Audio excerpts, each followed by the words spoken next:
Are you serious? Wait, nope. Okay. So say it's matched on my screen. This is weird. It's on the wrong one. Okay.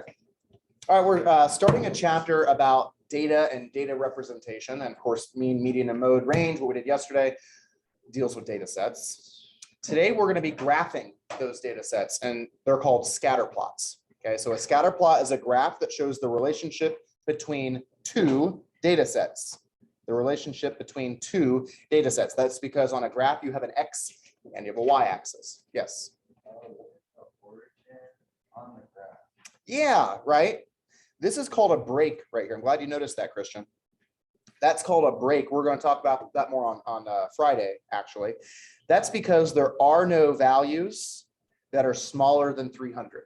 In fact, there's no values that are smaller than 400. So that's where they started counting. They're counting by 50s, but they didn't start at 0. So that little crooked line right there tells you that it's been shifted up. And so instead of starting at 0, they're starting at 300 when they're counting. So 300, then 350, then 400. Yeah, I'm glad you noticed that. That's definitely going to come into play. And again, if they didn't do that, if they hadn't have done that, there'd been a lot of extra space down here that would have had nothing. And so that's why they did that. Yeah. All right, so this scatter plot shows the amount of fat in grams and the number of calories in 12 restaurant sandwiches. So you're graphing fat on one axis measured in grams, and you're graphing the calories on the other axis, the y-axis. It says how many calories are in the sandwich that contains 17 grams of fat. So go to the x-axis, your grams of fat axis, find the sandwich that has 17 grams of fat and tell me how many calories that sandwich has. Shane? It has 400. Shane, of course, is referring to this point right here, which has a coordinate point of 17, obviously. That's what they told us it was. 17 and then 400. So we'll say 400 calories. The abbreviation for calories is just CAL. All right, move on to the next part. How many grams of fat are in the sandwich that contains 600 calories? Garrett? 30. Nice job. So the sandwich that contains exactly 600 calories is this one here. And so that sandwich has, you can follow it all the way down to 30 on the x-axis. So we'll say 30 grams.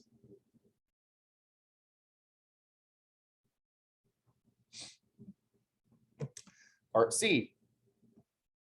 What tends to happen to the number of calories as the number of grams of fat increases? Carter? Number goes up. Yeah, the calories are increasing as well. So calories increase as well.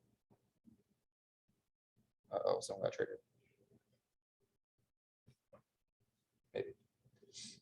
Yeah, so as the number of as the fat content in those sandwiches increasing, you're seeing the calories increasing. So as one goes up, the other one goes up as well. Or you could reverse that and you could say as the calories go down, the fat's going down, or as the fat goes down, the calories are going down as well. Yeah. And then finally, how many grams of fat would you expect in a sandwich with 650 calories? How many grams of fat would you expect it to have? So if you look, 650 calories, there's no sandwich that has exactly 650 calories. They're wanting us to give our best guess as to that, okay? What would you say that it might be between? Xander? 33 or 37. You're saying between 33, which would be about right there or so, to 37, which would be about right in this. So anywhere in that zone, you could make an argument for that. I think he's got it narrowed down pretty well. Okay. What we would actually do to make that prediction, and what we're going to do starting tomorrow as well, is we would draw what's called a trend line or a line of best fit. And we would draw a line that kind of goes through the majority of our data and then see where 650 calories hits our trend line. In fact, we could do that right now. If I were going to draw one line that kind of went through the majority of the data points, it would probably look something like this.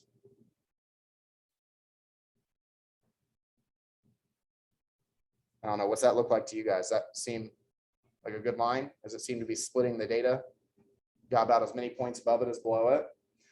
Well, if I go over here and look at 650 calories, 650 calories is going to hit my trend line right just past 35 calories. So maybe 35 or 36, and that's well within that range that Xander gave us. So I would say that's probably accurate. I'd say anywhere from, what do you say, Xander, 33 to 37 or something like that? We can even probably narrow it to 35 to 37 calories, somewhere in that range. Sorry, grams. G for grams. All right. Let's move on to our next problem. Now we're going to be graphing, instead of fat and grams of fat and calories, we're going to be graphing weights and circumferences. The weights are going to be measured in ounces and the circumferences are measured in inches. You've got different sports balls here shown, basketball. Actually, the smallest one I see is a golf ball, all the way up to a basketball is probably the largest sized, not the largest weight, but the largest size. It wants us to plot the ordered pairs in the coordinate plane. Go ahead and take a few moments to do that. There are 9 sports balls up here. Now you'll notice there's no markings. Maybe we should fill that in.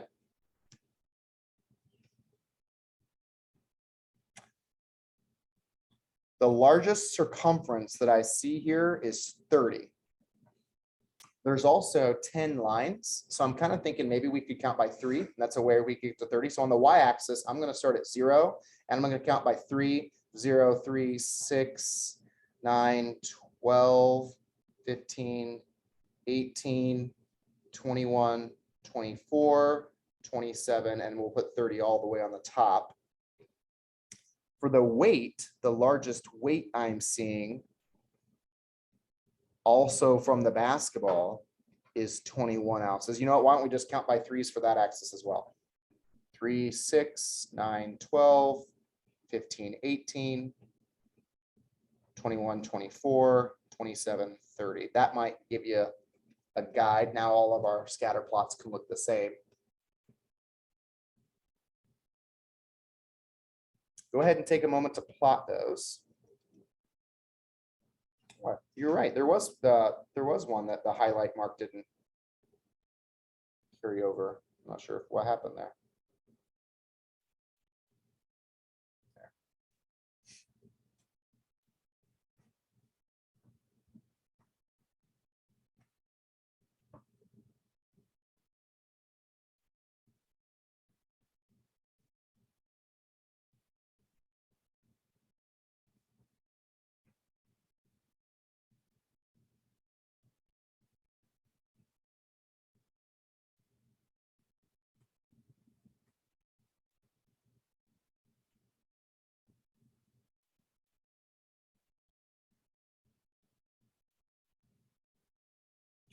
Let's make that red.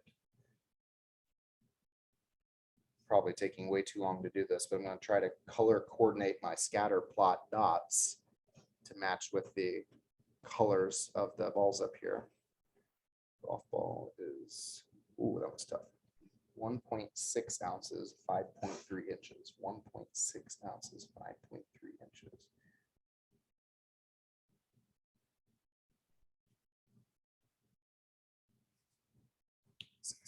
28, 16 ounces, 28.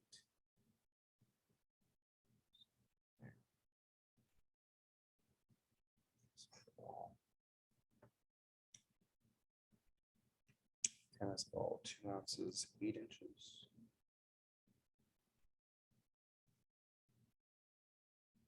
It's really tough to see.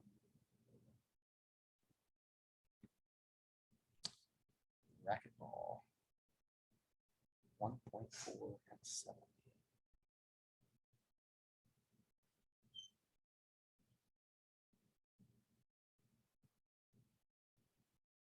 Water polo. How is this your graph?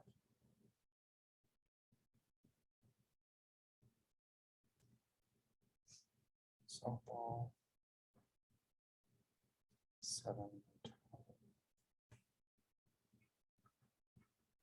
Let's change this one.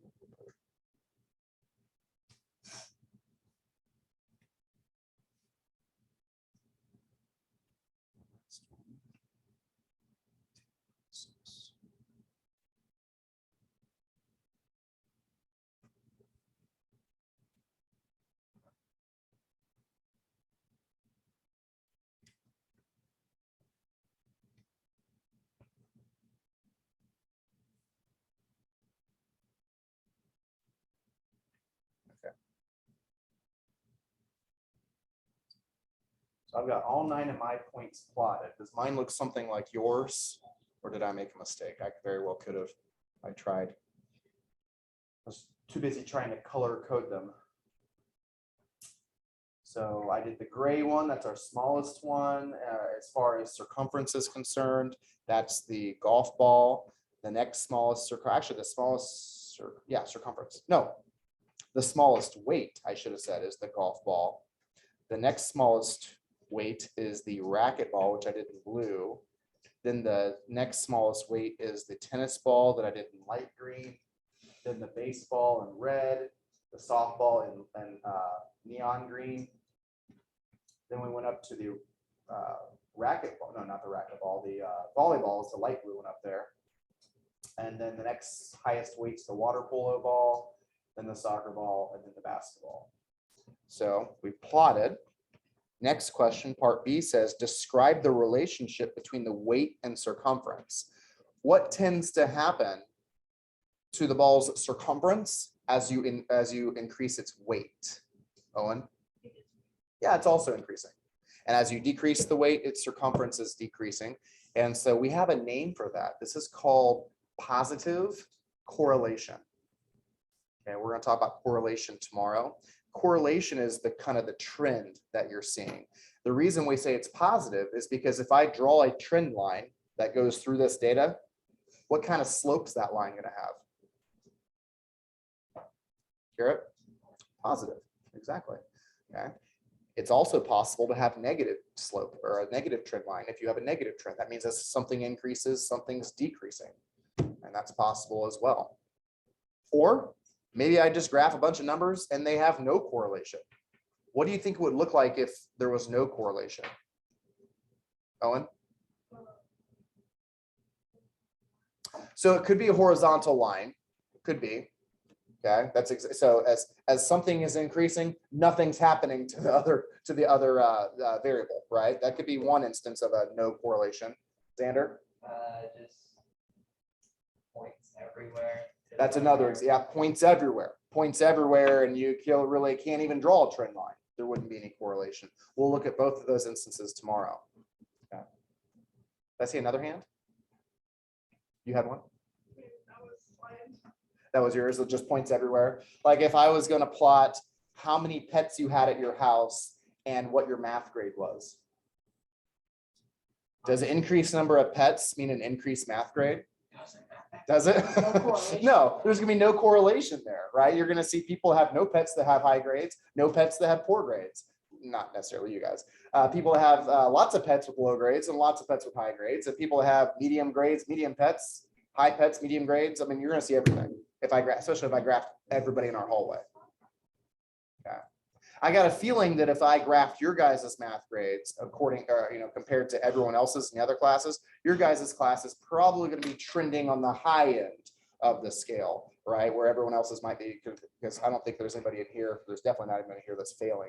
Can't say that about my other classes, but yeah. So you'll definitely see you guys are trending one way, okay? Or there's a lean to, I think it's what they call, there's a lean. It leans higher up.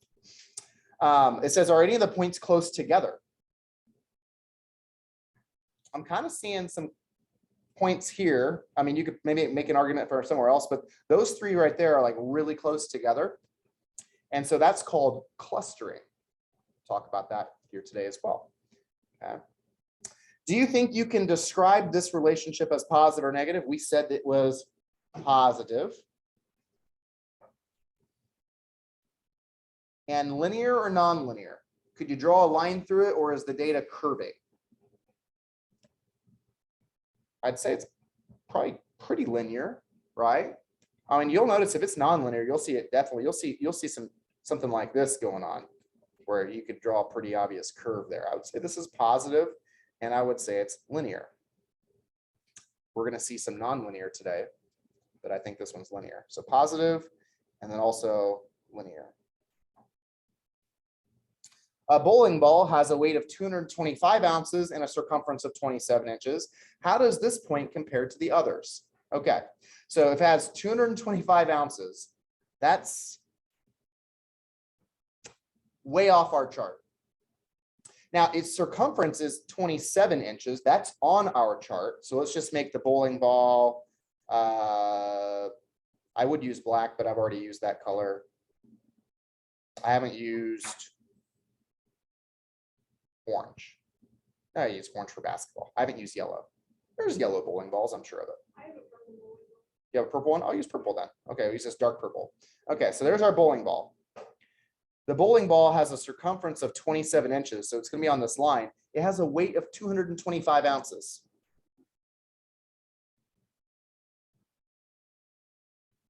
This is as far over as I can make it, and I still don't think it's very accurate. I'm guessing where I've graphed it right now, it's probably sitting at 75 ounces, probably, if I could continue the x-axis over. So it's not even close. What do we call a point like this? Maddox? A point like this that's just not like the other ones.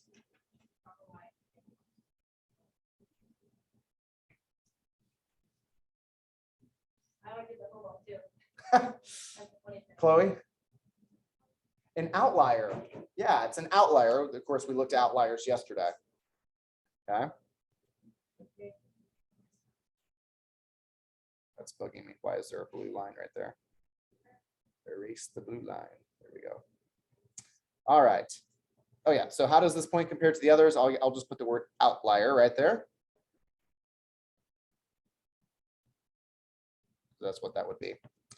All right. A scatter plot can show that a relationship exists between two data sets. That's called correlation. So we've got positive linear correlation, negative linear correlation. We've got positive nonlinear. They're not showing negative nonlinear, but that exists as well. And then, like we mentioned before, you can have no relationship at all. The points can just be all over the place. All right. So as points lie close to a line, as x increases, y increases. If it's a negative, then as x increases, y decreases. Can you think of an example of two things that would be negatively correlated? So as one thing increases, something else is going to decrease from that.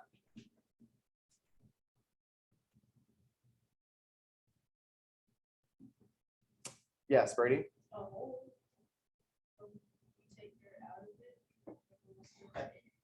So the more dirt you take out, the less dirt there is in the hole. I feel like you're comparing, it's still dirt though. Okay, so the larger, I feel like that's positive correlation. Like the more volume of dirt you take out, the larger volume is of the hole. All right, any other non-dirt related examples? Deegan, you got one? Kind of. Well, like, kind of in basketball, like your wingspan increases. So you're saying taller people can't shoot as well? Why does everyone look at Christian? Is that true, Christian? Do you have a hard time shooting? So as your wingspan increases, your shot percentage decreases? Well, it's a 2-day. In my video game that I have, that works. I think there's something to be said about basketball though. What about as your distance from the goal increases, your shot probability decreases, right? Unless you're Steph Curry, of course, but eventually Steph Curry is going to be out of the building and not be able to make a shot. Okay. Julia, you got something else? The amount of miles you travel in a car versus like the gas. There's a really good one. Yeah. So the more miles you drive, the less gas is in your car now. That's a good one. Yeah. And the more gas you have in your car, the less miles you've driven. You can flip it around and say the other thing. Yes, Owen? Okay, that's like Brady's dirt example. Let's get off of if I eat. I mean, I don't. It's like, but you're only comparing one thing. You're saying because I take something away, there's less of it. It's like, yeah, that's pretty obvious. We have to be comparing two different variables. Oh, I know. Those are both volume related things. So it's like the same variable. Xander? The more music you eat, the more they. Wait, no, never mind. How about the more pizza you eat, the less space in your belly? Oh, yeah. Oh, I got another one. Okay, sure. The more cupcakes you eat, the more like We heavy just, you'll we get. just said that. Wait, hold on. The more you eat, the more you heavier you get. That's positive correlation. Yeah. Oh, I didn't ask for a positive example. I asked for a negative example. All right. I got it. No, definitely not. No, Definitely this not. one works. Come on. The more What? you listen to Carter, the less bracelets you have. Yeah. Okay, that one works. All right. The table shows the number of absences and the final grade for each student in a sample. Plot the ordered pairs. Remember we talked about back when we did our probability unit, we talked about samples, how you can have random samples and biased samples. We don't like our samples to be biased. We like them to be random. Okay.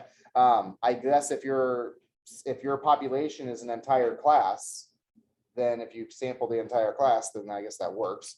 But here we've got a class that has 2, 3, 4, 5, 6, 7, 8, 9, 10 students. Maybe they just did a sample of 10 students. I'm not sure. That's not a very big sample if they did that though. But we're looking at absences versus their final grade. Now, before we graph this, what kind of correlation do you think it's going to have? What's going to happen to your final grade as the absences increase? I think it's got a negative correlation. Carson? Probably going to calculate from the negative. So as absences increase, your grade is going to, They don't most likely have a negative correlation, but that's not really true also. sure. And what are those students called? Outliers. Outliers, yes. So they do exist. Outliers do exist still, okay? I would say it's probably going to trend negative. All right, so let's go ahead and graph. The student got 0 absences, gets a 95. The student who has 3 absences gets an 88. Kind of hard to plot where these are going to be when they're counting by tens. The student that has 2 absences gets a 90. The student who has 5 absences gets an 83.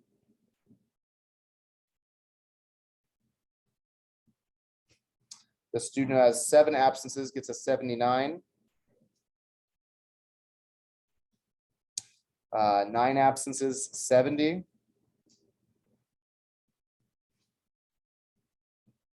4 absences, 85. 1 absence. I find it odd that there's every single number on the absence axis is getting hit here. 1 absence is 94%.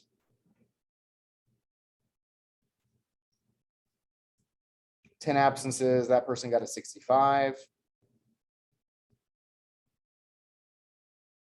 And then 8 absences, that person got a 75. So I guess nobody had 6 absences. So there's a gap there. That's actually what it's called, a gap. Okay. Describe the relationship. Is this positive or negative? Xander? Negative. Yeah, it's definitely negative, just like we thought. Linear or non-linear? What do you think, Garrett? Linear. Yep, this one's linear. A student has been absent 6 days. Use the data to predict that student's final grade. So to predict it, I'm going to guess, as you probably would as well, they're going to get somewhere around almost exactly an 80% according to our data, right? Which I know that wouldn't be 100%. I wouldn't be able to, 100% know for sure, but that's my prediction. I would say it's probably about 80%.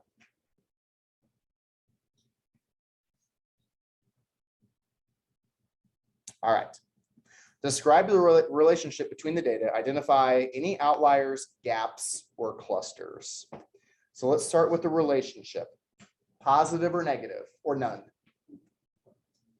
What do you think, Martin? Positive, negative, or none? Positive. Positive linear or positive non-linear, Martin? I would say it's linear. Outliers. Deegan, do you see any outliers on our data?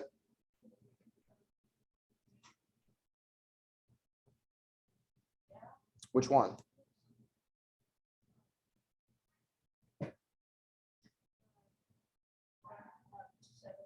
Okay, right there. I would say you're probably right. That looks like an outlier. If I draw a trend line, it's going to go like that. And that point is by far the farthest away from the trend line.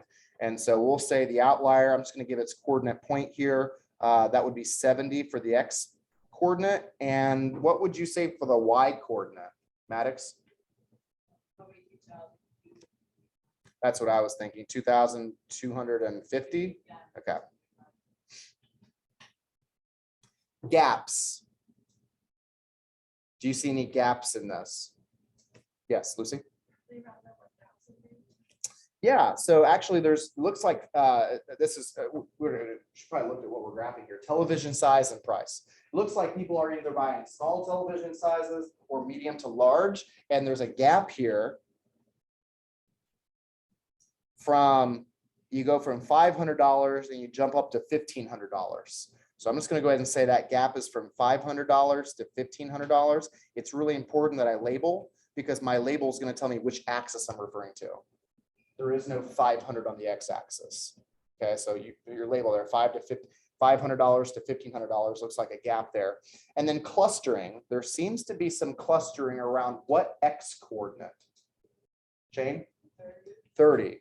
Yeah, so I'm seeing clustering right here around that x coordinate. We'll just say x equals 30. There seems to be some clustering there. Okay, next example. Relationship. Would you say it's positive, negative, or none? Xander? None. I think you're right. I don't think there's much of a correlation between your age and your pets owned. You could make an argument that people that are older could have more pets. I know plenty of old people that have no pets because they're harder to take care of. So I'm going to say none for this one. And sometimes you don't know until you graph it. You're like, oh, I guess there is no correlation. Outliers. I'm also going to say none here. I mean, I can't even draw a trend line. So like points are just all over the place. They're kind of just all over. Gaps. I'm not seeing any gaps. Clusters. Yeah, it's just some random data there. Okay. Now, if you were to see a cluster, if you were to graph something and you see a cluster, you know there's a lot of data around that point. That could tell you something. It could tell you that's a popular television size in this case, right? Or price range. But here I'm seeing just random dots. So, all right, next one. Match the data set with the most appropriate scatter plot. Explain your reasoning. So which of these looks like it's comparing your month of your birth? So that would be January would be like a 1, December would be a 12. Okay, so your birth month and birth weight for infants at a daycare. Would that be the one that has a positive linear correlation, no correlation, or a negative linear correlation? What do you think? Someone other than Xander. Carson? Probably not, because linear coordinate doesn't really like affect on it. I totally agree. Yeah, I'm going to go with the one that's no correlation.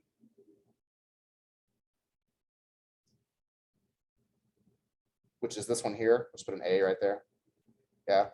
If I were to graph, I mean, you're right. I mean, people are, it's not like the heavier babies are born at the end of the year and the lighter babies are born at the beginning of the year. That doesn't happen, right? So I'm going to say that's just going to be all over the place. What about the quiz scores and test scores? Positive linear or negative linear, Christian? I think you're right. I think you have good quiz scores. You're probably going to have good test scores. Okay, very rare people will get bad quiz scores and then all of a sudden turn around on their test. There are people like that exist. They're called outliers. They're called Emerson. Ouch, being called out there. Yeah, so this would be positive linear. Positive linear. You can put a big B right there. And then our last one, the age and the value of a laptop computer. It's obviously the one that's negative linear, right? Negative linear. So as the age increases on your laptop, the less value you're going to get for it. You can say that for just about anything. Just about anything. Cars typically work that way unless you have a particular type that was very popular and you got a 1960 Corvette or something. I mean, right? Yeah, that would be an outlier, but typically, especially for the cars you buy today, the older they get. In fact, there's like a gap. When you drive it off the lot, it's lost a lot of its value because now it's not new. It has to be titled as pre-owned and that loses some value. I'll take that. I'll take someone's 1-year-old car as long as they treated it right and I get a big price decrease on that. So that would be C. That would be negative. Well, the question is, if it was so nice, then why would they be selling it? True. That's a Some good people, point. some people sell their. No, cars a for newer $100, model they get came out, it so for they- Yeah, maybe they're all constantly yeah, people do that with cell phones. Is there anything wrong with your cell phone before you get the one that was released 1 year later? Probably not. Probably still works pretty well.